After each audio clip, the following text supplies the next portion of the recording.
મને એક પ્રતિષ્ઠિત કંપનીમાં સારા પગાર પેકેજ સાથે નોકરીમાં રાખવામાં આવ્યો હતો। તે સમયે હું કંપનીના ગેસ્ટ હાઉસમાં રહેતો હતો કારણ કે દિલ્હીમાં જગ્યા શોધવી સરળ ન હતી। એક સાંજે લગભગ સવારે 7 વાગ્યે અચાનક મારો ફોન રડક્યો, સાહેબ, હું આશા છું અને હું આજે તમને મળવા માંગુ છું। તમે થોડો સમય કાઢી શકો છો? જો હું આજે તમને નહીં મળી શકું તો ઘણું મોડું થઈ જશે। તેણે કહ્યું કે મેં હા પાડી અને તેને અડધા કલાક પછી આવવાનું કહું। 3:08 વાગ્યે આશા મારા રૂમમાં હતી। સાહેબ, તે કંપનીમાં જુનિયર ઓફિસની પોસ્ટ માટે ઇન્ટરવ્યૂ આપ્યું છે, પણ હું નિર્ણય લેવાયો નહીં અને મારી પરિવારની સ્થિતિ સારી નથી અને મારા પિતાનું અવસાન થયું ત્યારે હું નાની હતી। મારી માતાએ મને ખૂબ જ મુશ્કેલીઓમાંથી ઉસે છે અને હું કેટલાક માત્ર સહારું છું। આ કહેતા તે ભાવુક થઈ ગઈ અને તેની આંખોમાંથી આંસુ નીકળી ગયું। આ વાક્યને મને ખૂબ જ પ્રભાવિત કર્યો। તેને સુંદરતા મારા ધ્યાન ખેંચ્યું અને તેણે લગભગ 30 વર્ષની અને અપરિણિત હતો। બીજા દિવસે મેં ઓફિસે આશાનો બાયોડેટા માંગ્યો। તે પ્રતિભાએ પસંદગી કરી લીધી હતી, પરંતુ આશાને લાગ્યું કે તેની નિમણૂક મારા કારણે જ થઈ છે। તેણીને મારા વિભાગમાં પોસ્ટ કરવામાં આવી હતી અને ધીમે ધીમે અમારી નિકટતા વધતી ગઈ। તેણે તે મને જાણ કર્યા વિના ગેસ્ટ હાઉસમાં મારા રૂમમાં આવ્યા લાગી જ્યારે ચા પર ક્યારેક મિત્રો રાત્રિ ભોજન, અને તે સંગત અને આકર્ષિત કરવા લાગી। મને ઓફિસમાં ખૂબ જ સમજદારીપૂર્વક વાત કરતા હતા જેથી શંકા ન થાય, પરંતુ જ્યારે તે ગેસ્ટ હાઉસમાં મારા રૂમમાં હોય ત્યારે મને સંપૂર્ણપણે મુક્ત અનુભવતા। અમારે પ્રેમ ઉપર અસલી ન હતો, પરંતુ મારા હૃદયમાં ઊંડો હતો અને એકબીજાની પીઠ થપથપાવીને અમારો પ્રેમ વ્યક્ત કરતા હતા, પરંતુ તે ક્યારેક ચુંબન કે આલિંગન સુધી વધ્યો નહીં। આમે મારી કલ્પનાઓને તે અમાર ઘણીવાર ચુંબન કર્યું હતું ને અચાનક આશાનું ટ્રાન્સફર અલ્હાબાદ થઈ ગયું પછી અમારો સંપર્ક તૂટી ગયો। અંતર ઈચ્છાઓ વધારે, પણ હવે શું તે જાતે વધુ ન વિચારવા માટે સમજ્યો અને ધીમે ધીમે તેની યાદો પણ ઝાંખી થતી ગઈ। આશાથી અલગ થયાને 10 વર્ષ થઈ ગયા હતા। મારા લગ્ન થયા। મારી પત્ની મધુ સુંદર હતી અને સંસ્કૃતિ એક સરળ ગૃહિણી હતી। મને હજુ સુધી બાળકો ન હતા કારણ કે અમે બંને બાળકો પેદા કરવામાં ઉતાવળ ન કરવાનો નિર્ણય લીધો હતો। મારી નોકરી દિલ્હીમાં ચાલુ હતી। એક દિવસ જ્યારે હું પેસ્ટ્રીની દુકાન પર પેસ્ટ્રી ખરીદવા માટે રોકાયો ત્યારે પાછળથી એક સ્ત્રીના અવાજે મને ખેંચી દીધું। સાહેબ, હેલો, તમે મને ઓળખી ગયા? મેં પાછળ ફરીને જોયું તો ત્યાં આશા ઊભી હતી। હેલો, મને તારી યાદશક્તિમાં પ્રશંસા કરવી જોઈએ। આટલા વર્ષો પછી પણ તમે મને તરત જ ઓળખી ગયા। મેં કહ્યું કે તેની સાથે વીતેલા દિવસો મારી યાદમાં પાછા આવી ગયા। તેની સુંદરતા આજુ પણ એવી જ હતી। તમે દિલ્હીમાં ક્યારે આવ્યા? સાહેબ, હું આવી છું અને મારું કામ પણ છે। આજે હું ઘર માટે એક પેસ્ટ્રી ખરીદવા આવી છું। મારા પતિ અને સાસુની પેસ્ટ્રી ખૂબ ગમે છે। કાઉન્ટર પર પૈસા રાખ્યા અને કહ્યું કે તમે જે ખરીદો તેના પૈસા હું આપીશ। આવું તમને છોડી અને મારા પરિવાર સાથે થોડું મળવું। પછી સમયથી આશા ઘરે પહોંચ્યા અને રસ્તામાં તેણીએ મને કહ્યું કે તેના પતિનું નામ જતીન છે અને જેનો વ્યવસાય તેના લગ્નના 3 વર્ષ પહેલાં થયા હતા અને હજુ સુધી કોઈ સંતાન નથી।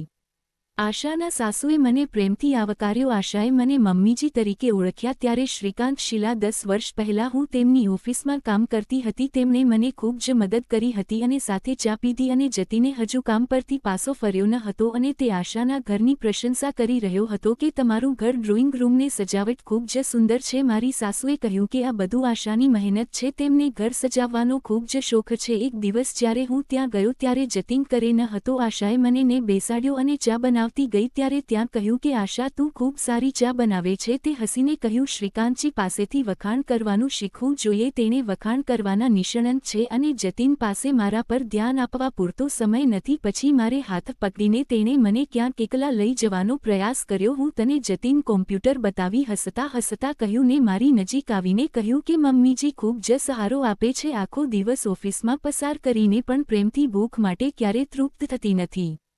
મને પણ થોડી નિકટતા જોઈએ છે। જતીન સાથે આવું ક્યારે ન બને। મેં પ્રેમથી તેની પીઠ પર હાથ ફેર્યો અને કહ્યું કે મને તમારા પ્રેમનો માનવો હોવો જોઈએ। આપણે ફરી ત્યાં મળશું અને પ્રેમનો અનુભવ નહીં કરવા દઉં। અને મમ્મીના આવવાનો અવાજ સાંભળી અમે બંને સતર્ક થઈ ગયા। તે હળવા સ્પર્શે મારા મનમાં ઘણા પ્રશ્નો ઊભા કર્યા અને કદાચ આશાને મારાથી વધુ અપેક્ષાઓ કે દિવસમાં મારી પત્ની મધુની કીર્તિ પાર્ટીમાંથી પાછી આવી। તેણે કહ્યું કે મિસચો ચોપરા, તમારા વિશે ખૂબ ઓછું છે, તમારા વખાણ છે અને તેની મજાકમાં કર્યું અને મધુ, મને ખબર છે કે તું તારા મિત્રો સમક્ષ પણ મારા વખાણ કરે છે। મધુએ હસીને કહ્યું કે ખોટી પ્રશંસા નથી કરતી, હું દરેકની પ્રશંસાને પાત્ર છે। પછી મારી પીઠ પર પ્રેમથી હાથ હાથ ફેરવતા તેણે કહ્યું, ખરેખર એક મીઠો પતિ છું અને દિવસ સુધી ખૂબ જ અને આશાના ઘણીવાર મારી ઓફિસમાં આવતી અને હું તેને ઘરે છોડી દેતો. આશાએ તેના વર્તન અને કામની ગુણવત્તાના કારણે કંપનીમાં ઘણા પ્રમોશન મળ્યા હતા. બધાને તે ગમતી હતી. એક દિવસ કારમાં ઘરે જતી હતી. તેને સુંદર શરીર જોઈ હું ખૂબ જ ખુશ થઈ ગયો હતો. જૂના દિવસો તાજા થઈ ગયા હતા અને મને લાગતું હતું કે કાશ આપણો સંબંધ વધુ ગાઢ હોત. પણ પછી હું મારા મિત્રો પર હસતો અને આશા વિશે વિચારી અને છોકરી નજીક હોય તે પોતે જ એક સૌભાગ્ય હતું. તે પણ ગમતું અને હું કારમાં તેની સામે જોવું પણ મારી નૈતિકતાની મારી ઈચ્છાઓને મારા કાબૂમાં રાખે પણ હસતી ત્યારે મારું હૃદય ખીલી ઉઠતું. મને લાગતું કે આશાનું હદું મારામાં માટે પ્રેમમાં વધી રહ્યું છે. એકવાર આશાના ઘરે જતીનને મળ્યો અને જતીન એક હોશિયાર અને સમજદાર વ્યક્તિ હતો. હું ઘણીવાર આશા સાથે ઘરે જતો ત્યારે તે નિર્દોષતાથી મારી પાસે કાનિક માંગતી અને જતીન તેને શાંત કરવાનો પ્રયાસ કરતો. પછી આશા કહેતી કે જતીન, અમારી વચ્ચે ન આવવું અને તારી શા પાસેથી માંગવું અને મેળવ્યું તે મારાથી મોટ છે. આપણે તેની પાસેથી કંઈ પણ માંગી શકીએ છીએ. એકવાર આશાના લગ્નની વર્ષગાંઠમાં મેં તેને સોનાની બુટ્ટી આપી. તેણે તે પહેરીને પૂછ્યું કે કેવી દેખું છું? તો મેં કહ્યું, ખૂબ જ સુંદર. તે મારી પાસે આવીને મારો હાથ પકડ્યો, તેના હાથ પર મૂક્યો અને કહ્યું કે તમે મને તમારા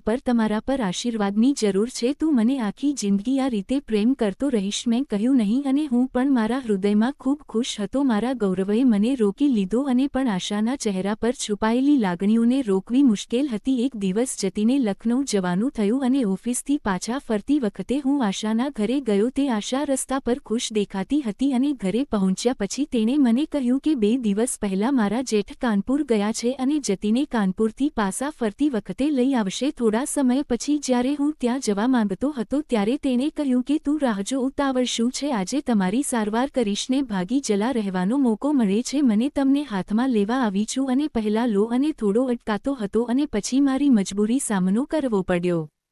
અમે બંને એકબીજામાં ખોવાઈ ગયા અને અલૌકિક દુનિયામાં લીન થઈ ગયા. એ જ દુઃખ સુખદ ક્ષણ એકબીજાને પણ પુનરાવર્તિત થઈ અને જમ્યા પછી આશાએ કહ્યું કે તું થોડું સંગીત સાંભળ, હું ફ્રેશ થઈને આવીશ. જ્યારે તે આવી ત્યારે તે પાસા વાદળી રંગની સાડી પહેરીને ખૂબ જ સુંદર દેખાતી હતી. તું દુલ્હન જેવી લાગી રહી છું. અને ખરું છે? તેણે પૂછ્યું કે તેણે આજે મારો મેકઅપ ફક્ત તમારા માટે જ કર્યો છે. તું મને મારા દિલથી પ્રેમ કરે છે અને હું પ્રેમના ઊંડાણમાં ડૂબી જવા માંગુ છું. તે દૂર હતી અને તેના પ્રેમમાં ત્યારે હતો તે રીતતા ગૌરવ અને કાબૂમાં રાખ્યો અને હું પથારીમાંથી ઉઠીને તેની પાસે ગયો. નજીક આવું છું અને તેને કાનિક કહેવા માંગુ છું, મને તું તારા ઘણા સારા ગુણો છે પણ તું મારા પ્રેમને શોધી રહી છે. જતીનના હૃદયમાં પણ છે અને નદીની ઊંડાણમાં જાણવા માટે તેના ડૂબકી લગાવી પડે છે. તારું સમર્પણ ફક્ત જતીન માટે હોવું જોઈએ, કિનારાથી નહીં. આ સાંભળી આશા ચૂપ થઈ ગઈ અને પછી તેણે પાવનાથ રીતે કહ્યું, આજે આ નિકટતાને આપણા સંબંધનો એક નવો અર્થ આપ્યો છે. તમે સાબિત કર્યું કે તમે મારો કોઈ અન્યાયી લાભ નહીં અને મને આપેલો આ આદર પૂરી જિંદગી યાદ રાખીશ. ને કૃપા કરી અને આ ઘરે આવતા રહું છું. ઈચ્છું છું કે થોડા સમય પછી પણ અહીં રહો અને જવાનો નિર્ણય તમારો છે. ઘરે પાછા ફરતી વખતે હું વિચારી રહ્યો હતો કે તમે એક સુંદર છોકરીને સબી મારા આત્મામાં વસી ગઈ છે. તે મને પસંદ છે પરંતુ આ મારો અલગ જ થઈ ગયા હતા. અને સૌથી ખુશીની વાત એ હતી કે ક્યારેય મારી મમ્મીના વિશ્વાસનો દગો નથી કર્યો. આપણે આપણા પ્રેમ પર ગર્વ હોવો જોઈએ. તો મિત્રો, આજની વાર્તા એ હતી કેવી રીતે આવી વાર્તાને રહસ્યો અને લાગણીઓ અને પ્રેમથી ભરેલી હતી.